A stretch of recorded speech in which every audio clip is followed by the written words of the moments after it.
Hi there, I'm James Clear, founder of PassivePanda.com and the host of this Freelance Bootcamp. Over the next 2 weeks, I'll be sharing 14 lessons on becoming a successful freelancer.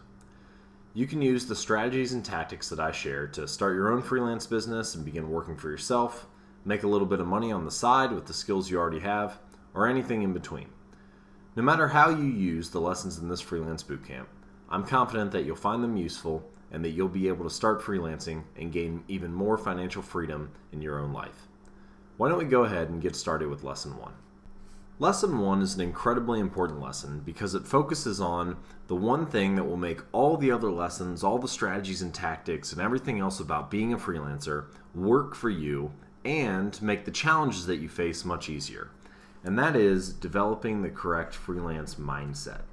Because if you have a strong mindset, if you have the mindset of a successful freelancer, then all the other things, all the extra strategies and tactics will be much easier to put to use. And I often say that having a successful freelance mindset, or the mindset of a successful freelancer, is the difference between struggling to get by or living well. And so obviously you want to live well. So let's talk about what is contained within the mindset of a successful freelancer and what you need to focus on if you want to develop that and really get off on the right foot with your freelance career. So the first thing is that the successful freelance mindset overcomes fear. And if I had to guess, or if you're like most people, if you're like me, if you're like most entrepreneurs, there's all sorts of fear and uncertainty associated with what you are going to be doing on a daily basis, right? You just don't know how things are going to work out. And because of that uncertainty, and because you're uncertain about, the outcome that you face and the challenges that you face, and sometimes you just don't know, am I going to make enough money for this month, or am I going to have enough clients? Will I be able to feed my family? Am I going to be able to figure this out? Is my work good enough, right? There's all these different fears, and some of them are very practical, and some of them are built up in your head, but regardless, they're all there. Well, what can you do to help overcome those? And what kind of mindset should you adopt to be successful in the face of this uncertainty? Well, there are a lot of things you can do, but we're going to talk about 2 of them today. So the first is that if you want to overcome fear, you need to focus on grounding yourself in the physical world, because fear lives in your mind, right? It's always in your mindset. It's always built up in your own head, and usually, if you've ever been through a situation like this before, you can know that in the end, it's usually worse in your head than it actually ends up being, right? Very rarely is it, it's usually just worry and, this uncertainty that eats away at you. Well, you can overcome that by grounding yourself in the physical world, right? For some people, this is, for me, this is like an exercise regimen that I follow a couple times a week. For other people, it's a daily meditation practice. For others, it's, a breathing exercise. Whatever it is, find a way to take yourself out of your own mind, to get out of your own head, right? And just ground yourself in the physical world and say, you know what? I'm going to be okay. My work is good enough. I'm good enough. We're going to figure out how to do this. And that is a very important thing, to be able to take stock of the situation and separate yourself from the emotion and the anxiety associated with freelancing. And you have my permission, right, to not be perfect, to not have it all figured out. That's fine, okay? No one is perfect. But just take a moment, take a deep breath, and understand that it's all going to be okay. And to help you do that, I'm going to show you right now, we're going to go to YouTube, and I'll show you a clip of one of my favorite breathing exercises. And this only takes 30 seconds or so. And if you give it a try and do it a couple times, it really can clear your mind and help de-stress, whatever it is that you're dealing with throughout your freelance career. So let's go ahead and take a look at that. Alright, so here we are at YouTube. Let's go ahead and watch this clip real quick of this breathing exercise that can be very valuable for you.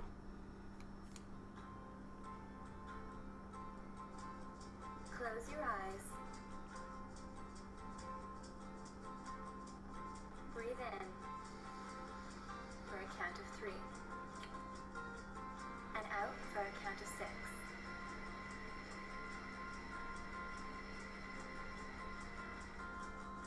Change your entire day in just 30 seconds.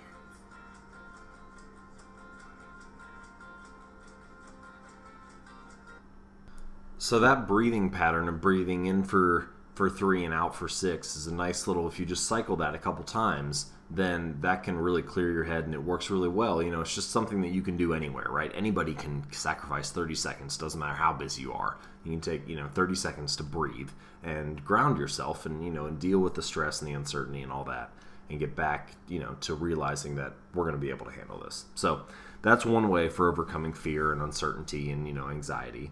The second is to frame things in a positive light. Now, this is not, unicorns and rainbows, everything is perfect type of vision of the world, because that's not how reality works. But framing things in a positive light has been proven by psychology to allow you to see more options when it comes to overcoming some problems. So I'll give you an example here. Let's say that you're a freelancer and you're working with a client who is just particularly, a pain. They're demanding things that aren't fair and that don't make sense for this project, or they're just really being a hassle for you. And you need to let them know that this is not how this project's going to continue. You really need to communicate better. We need to set some clear goals so that you don't just keep, they don't just keep coming back to you for revision after revision and disrespecting the work that you put in and the time that you have and all that.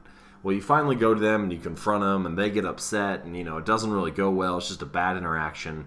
There are a couple different ways you could think of that whole interaction, right? You could either be very negative and just think, oh man, I just totally blew it. They got really mad at me. They don't like me. I ruined that relationship. They're never going to refer me. If I do this to my other clients, I'm never going to have any business. I'm going to be, I'm just not cut out for this, right? You could have all these negative thoughts, or you can look at the very same situation, the exact same circumstances, and say, well, that didn't go as planned, but I'm glad that we got it out there because now they know how I feel. The communication is clear. Next time a client does this to me, I'm going to make sure that I prepare beforehand and give them clear expectations up front so that hopefully this doesn't happen. If it does happen, then I know that, steps A, B, and C were the best things that I did this time, and, I should do those again, or I should avoid doing, this step. Look at it in a positive type of light like that, and you'll be able to see many more options for succeeding. You see, being positive opens up your mind to the options that are available to you. And that is one thing that successful freelancers often do with their mindset. They understand that in order to succeed, you have to be able to see a variety of options available to you and then select the best one. And having a positive mindset is the best way to do that. So the first thing for a positive freelance mindset is overcoming fear by grounding yourself physically and looking at things in a positive light. The second part of a successful freelance mindset comes with being consistent. And consistency is extremely important in freelancing because it doesn't matter whether you're talking about marketing or whether you're talking